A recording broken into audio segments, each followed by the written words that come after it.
Hey guys, it's your girl Paula, the Queen from Queens. These are Money Minutes That Matter. It's a talk show where you call me with financial questions and I'll give you financial answers. On this show, we become accountability buddies. That's my word, accountability buddies. We walk hand in hand to eliminate debt, to help you maximize your financial future, and to optimize your health. I'm a nurse anesthetist. I work in a level 1 trauma facility, so I can throw in some finances and I can throw in some healthcare tidbits. But on this particular show, we're discussing aspects of home ownership, home selling, and helping out others. So there's a caller on this show who's going to tell us virtual staging. Never heard of that.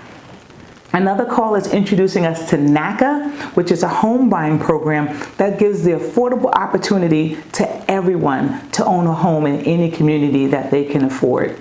Someone's also talking to us about starting a business of rent to own, not just for their personal growth, but to help those who are disenfranchised in terms of owning a home. And lastly, we talked to another caller who's going to discuss with us the importance of being in a community that supports the needs of your family in terms of the education system.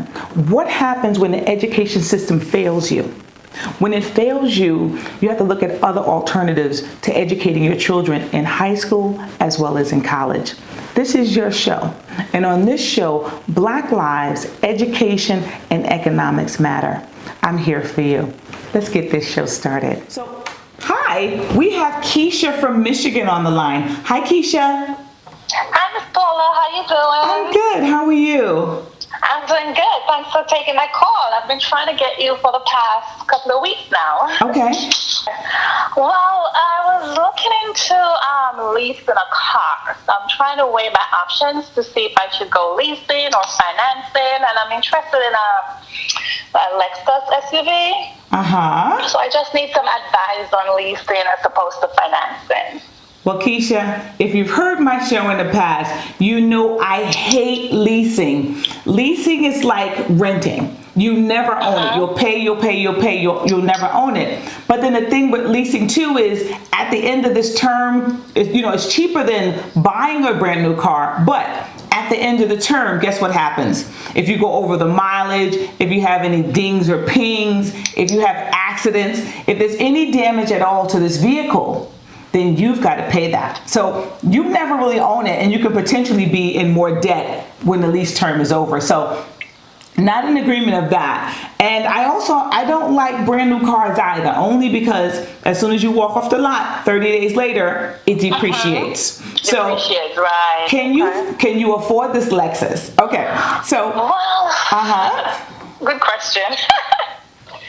But anyway, because I wasn't able to get you, I was listening to a couple of your shows as well as other financial advisors talking, and I did go the financing route. Mm-hmm. But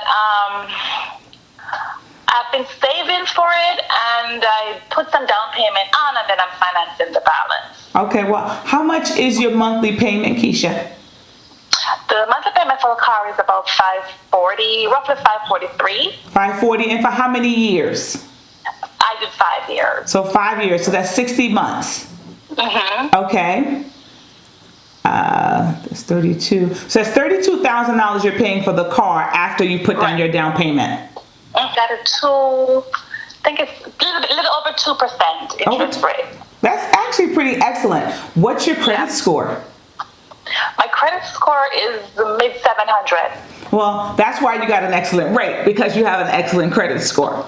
Okay. Oh. So you bought this really expensive, probably beautiful Lexus SUV. How old are you, Keisha?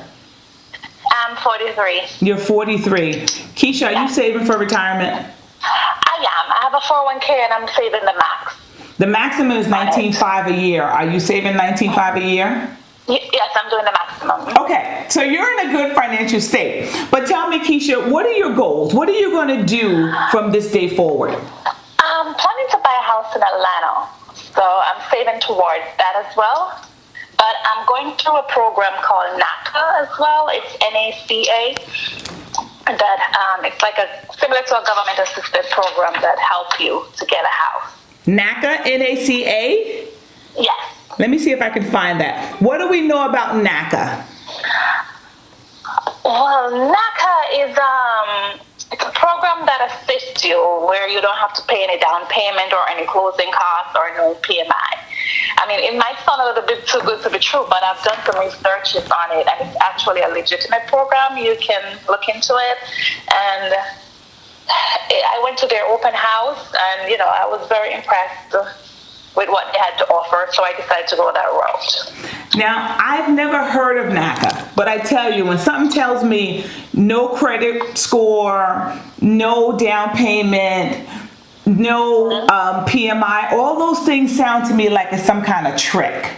And I'm concerned if they don't check your credit score, if they don't ask you for a down payment, then your interest rate may be massive. What's the average interest rate of a NACA program?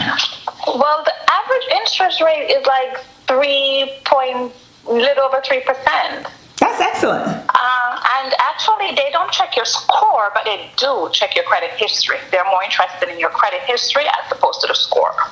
Well, I just pulled NACA up on my iPad.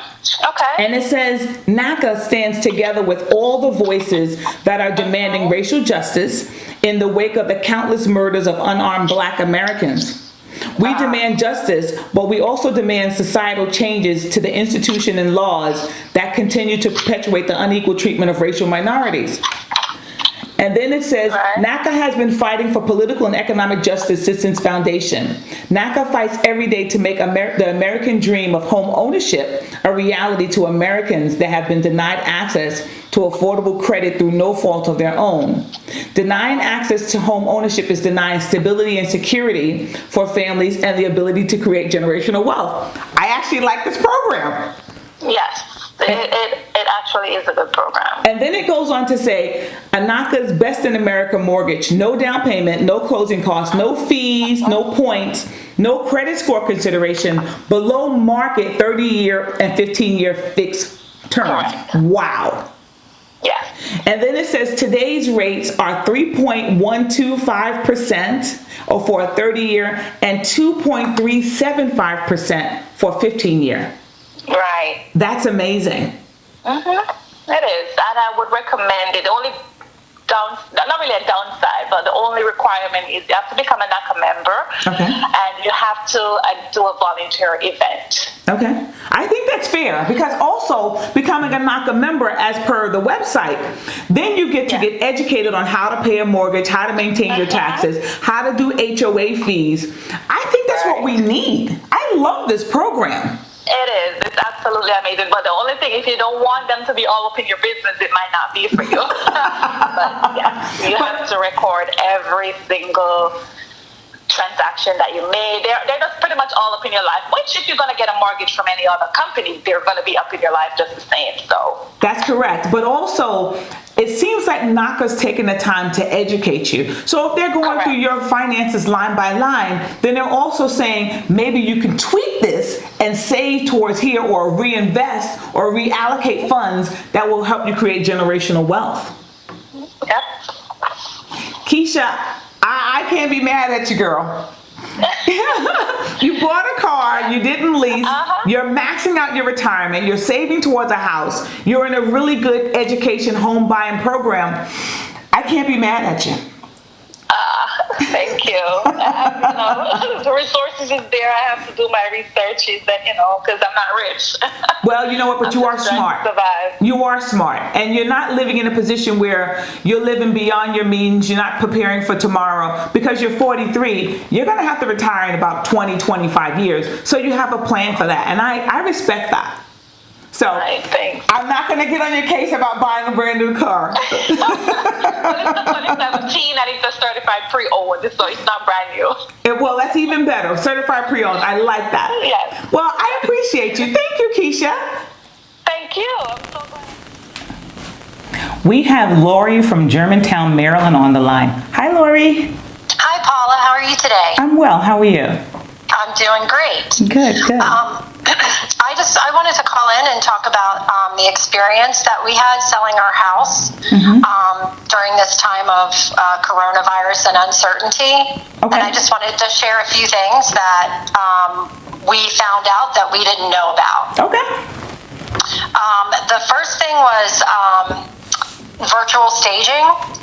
We originally had hired somebody to come in and stage our house with furniture and all of that stuff, and it's fairly pricey. So during the whole coronavirus thing, we decided it was best not to have other furniture in our home. So we found a company that does virtual staging, and you basically send them pictures and upload them, and then they put furniture in the pictures, and then that's what's posted online. It's really cool. And it's about the price of a real stager. Half the price, okay.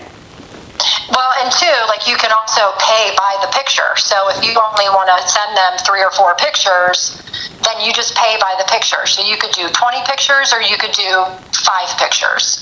So depending on what your budget is, you can drive how much you spend for the virtual staging. Okay, so what made you decide to move? Are you just downsizing, change of lifestyle, you're moving out of the state? What made you decide to move? Yes, and yes.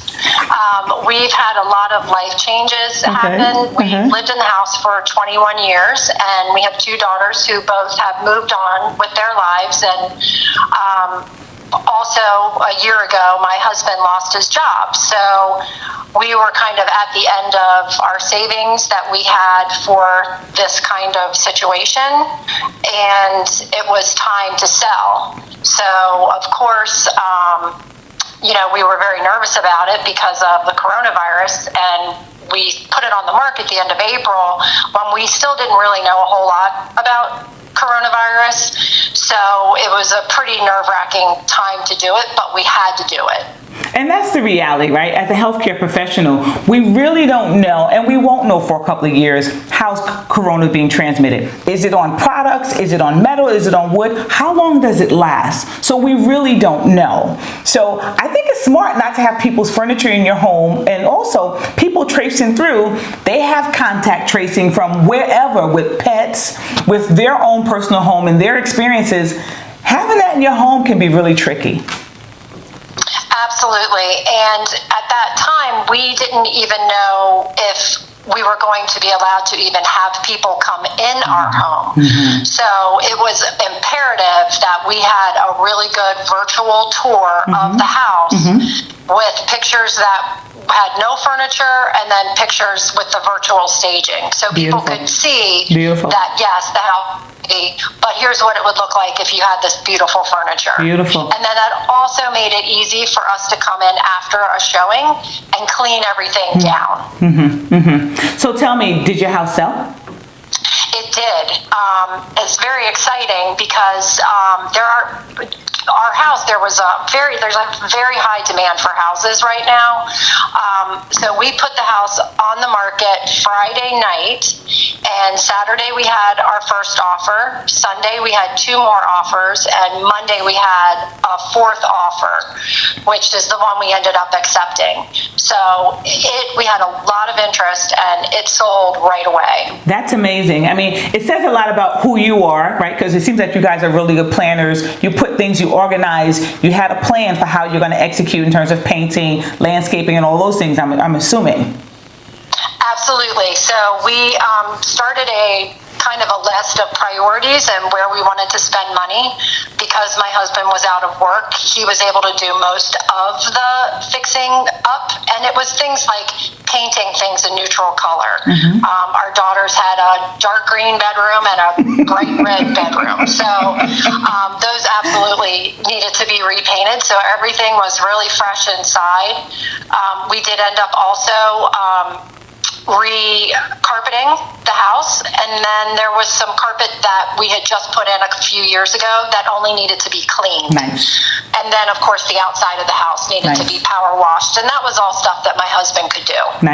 It's interesting you say that. I remember back in 2008, we were selling our first home. We were moving to the house that we're currently in, and my neighbor, she and someone else at their church were talking, and she said, well, I want to move into your community. And my neighbor said, well, Paula has the best backyard. And I really did, because it backed up to the park.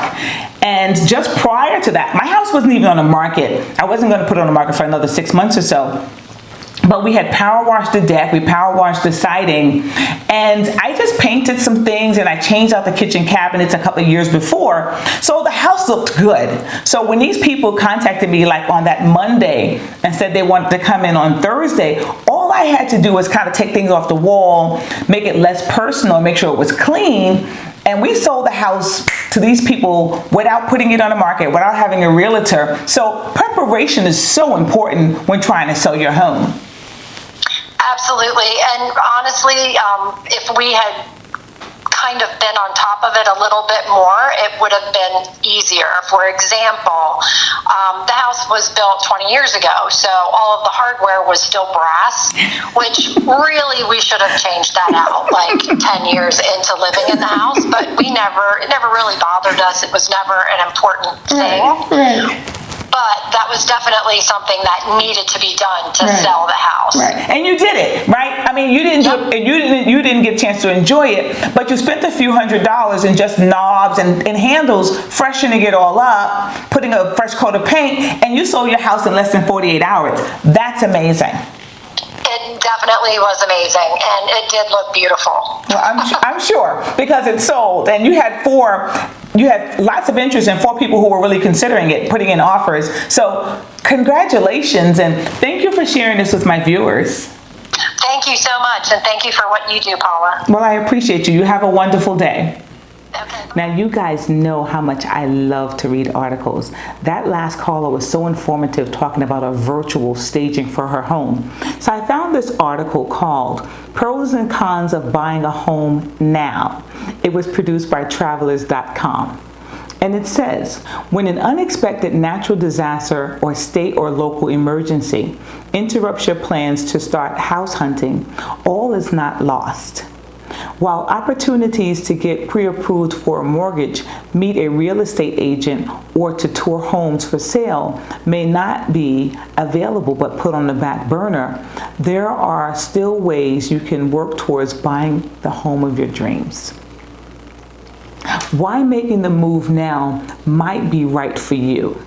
House hunting during a time when your area or region is shut down can have its benefits.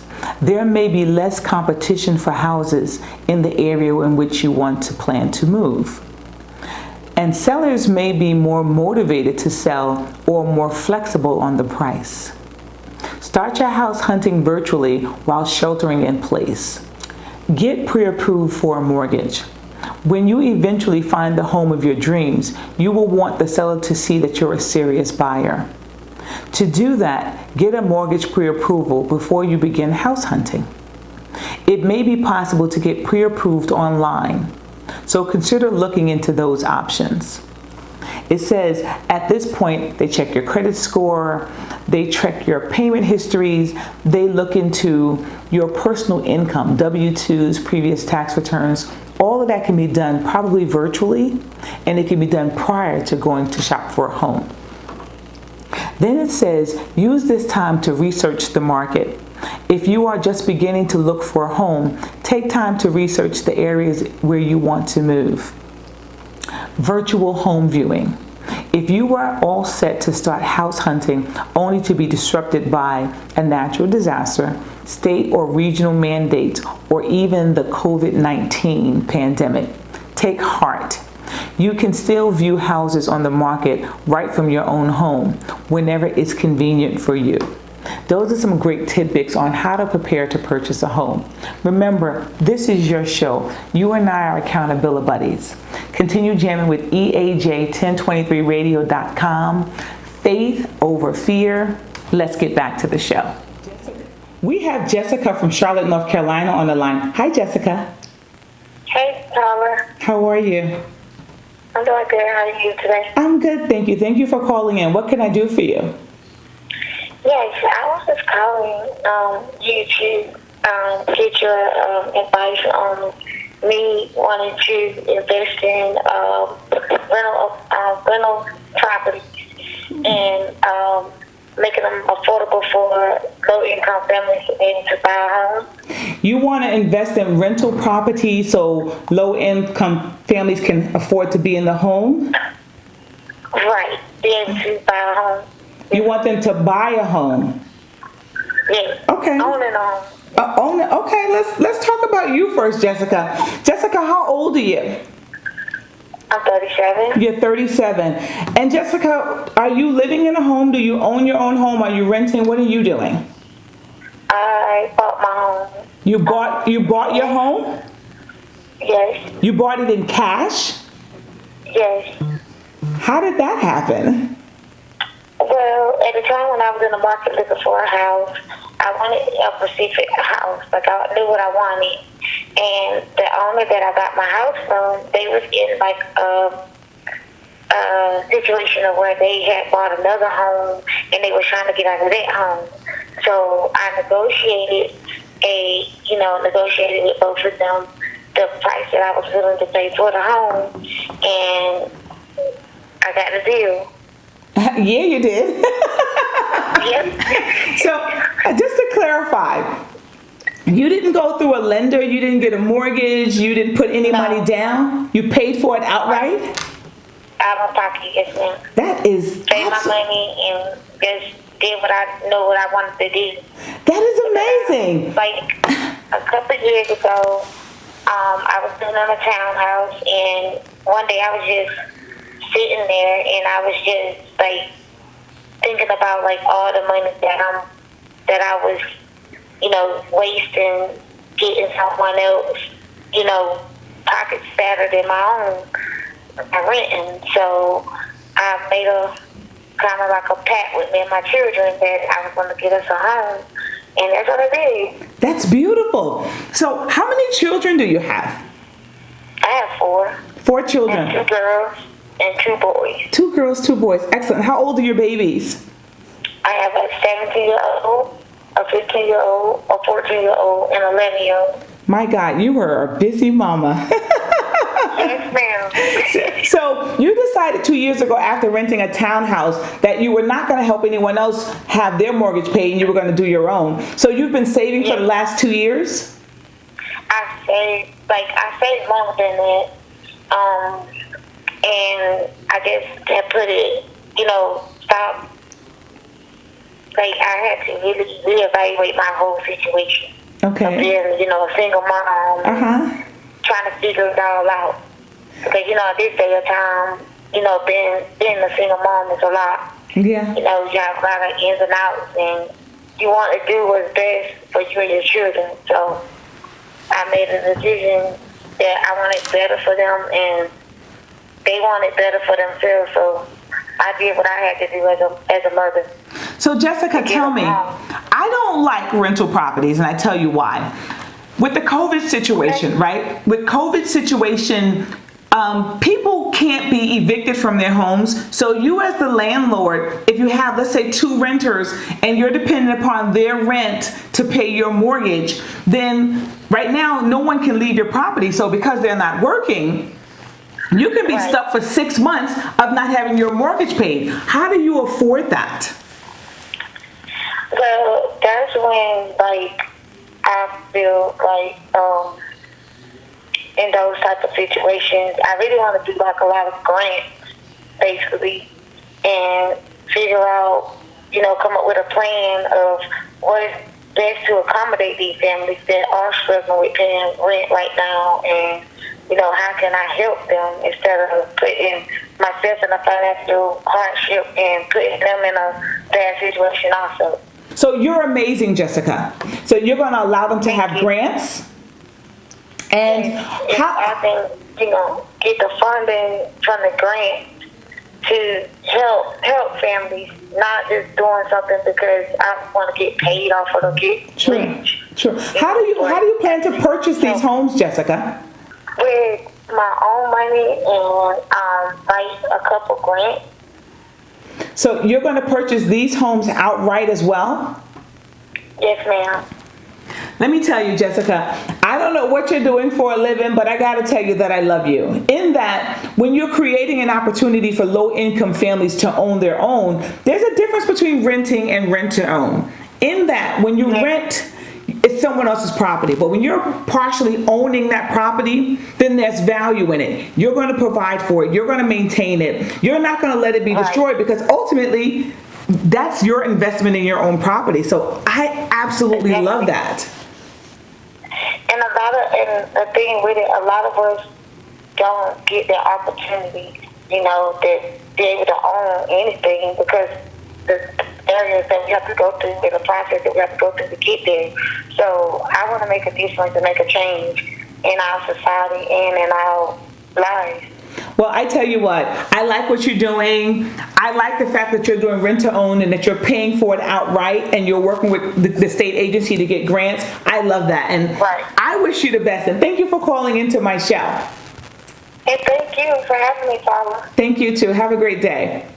You too. All right, bye-bye. We have Nilda from Brooklyn on the line. Hey, Nilda. Hi, Paula. I'm so happy to be able to join your show. I listen to you on EHA 1023 radio, and I'm just ecstatic to be able to be part of your show. I appreciate you. You know how the song goes, I represent Queens, she was raised out in Brooklyn. Brooklyn strong. I actually went to high school, Clara Barton High School, and I went to SUNY Downstate for college, so I love Brooklyn. What can I do for you today? Oh, this is just listening to you and all your financial advice, and I was thinking about how stressed I am about my son going into high school, and I have a daughter going into college, and just finances around it, paying for college, and then we're thinking about putting my son into a private high school just because growing up, my financial situation was, my college experience was kind of not as good as expected because I grew up in, I'm a product of the public school system, and I felt I wasn't prepared for college. I had to do a year's remedial in college, and I actually could have, done better in school, but growing up in a public school system, the potential there was not there. So I've been talking a lot with my husband about what our next course of action should be, whether we should pay for private high school so that my son comes out prepared. I'm just reading statistics about African American boys, and they're saying that 1 out of 3 boys will not graduate from college. 5% of them will attend colleges, but just 1 out of 3 will graduate. And in my state, 32 out of 32,000 African American boys, only 1,200 sat for the AP exam in 2009, and I know that these are really statistics that are so long ago, but nothing has changed for us. And I am just so worried and anxious. I want my son to have a good life, a good job, and I want him to have a good college experience. And it's just overwhelming to know that I have to put him in private school so that he can get a better education. Well, let me say this to you. I also grew up in Brooklyn, and I'm in Queens, but I went to high school and college in Brooklyn. So I also did a semester of remedial writing because I wasn't prepared.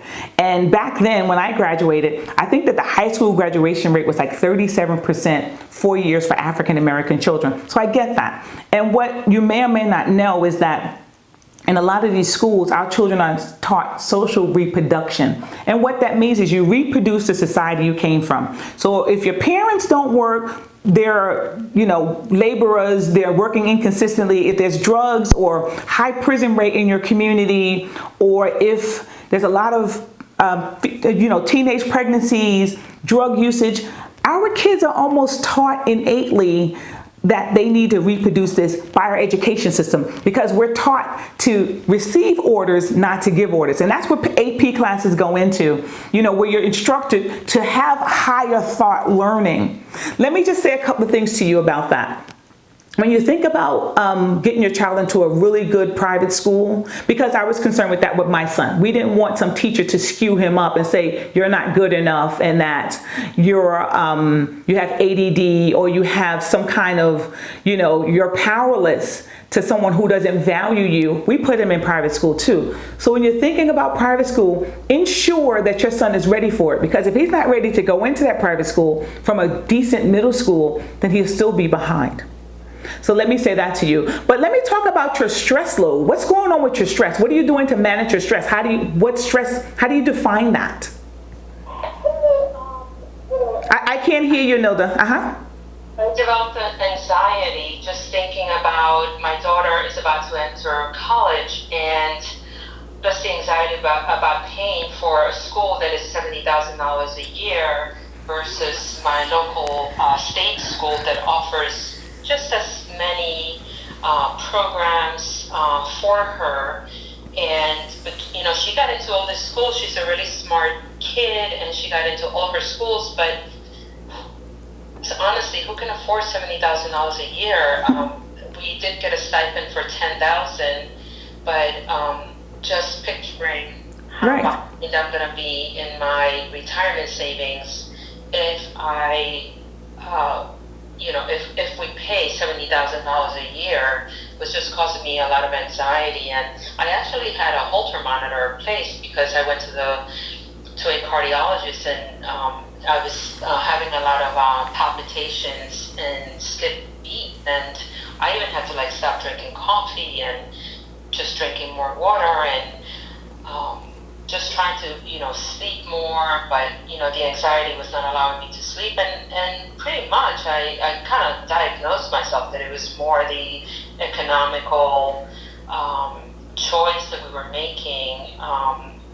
So because we made the choice of her going to the state school that is $25,000 a year versus $70,000, I feel like now I can start putting towards my retirement a little bit more aggressive than what I have done in the past. So I don't care how much money you make.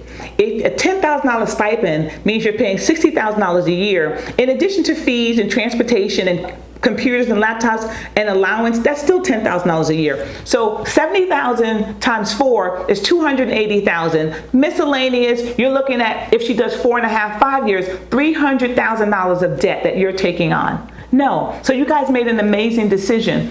But as a nurse anesthetist, I want to talk about heart disease in women. Heart disease is the #1 killer of American women.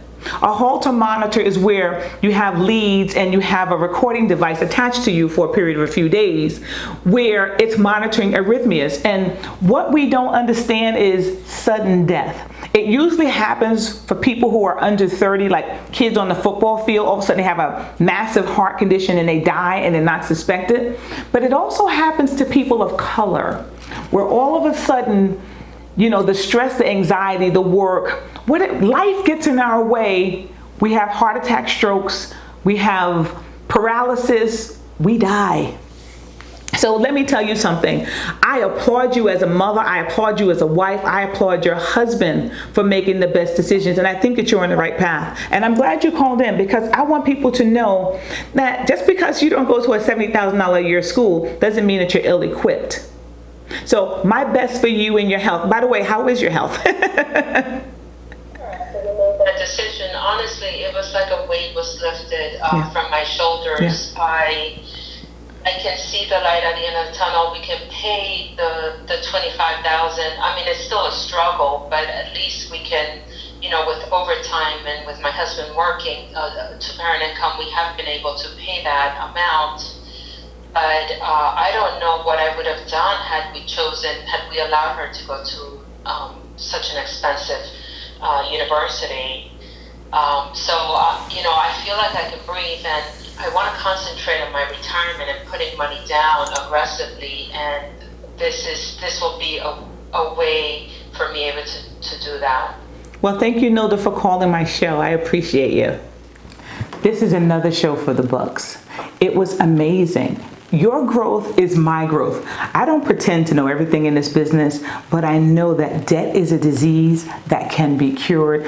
And we here at Roberts Target Financials, we host this Money Minutes That Matter with our primary sponsor, EAJ1023radio.com. Everyone should be in a position to own a home if they so choose. It shouldn't just be about economics and redlining and not being in a position to optimize what's good for you and your family. This is our show. You guys continue to call in, check out my website, move towards growth, and more growth. I love you. Remember, faith over fear. See you next time. Roberts Targets Financial is not a certified professional service of finances, brokers, accountants, taxes, insurance, or legal. We research the advice that is given to provide the most accurate, up-to-date information. This information is designed to work in conjunction with your information. All information is suggestions. We recommend that you consult with a trusted licensed professional for your specific decisions. All information is for general purposes. We are not liable for any losses or gains. We accept no responsibility for any decisions made after participating on or from listening to the show or from Roberts Targets Financials. If you like this episode, hit the subscribe button.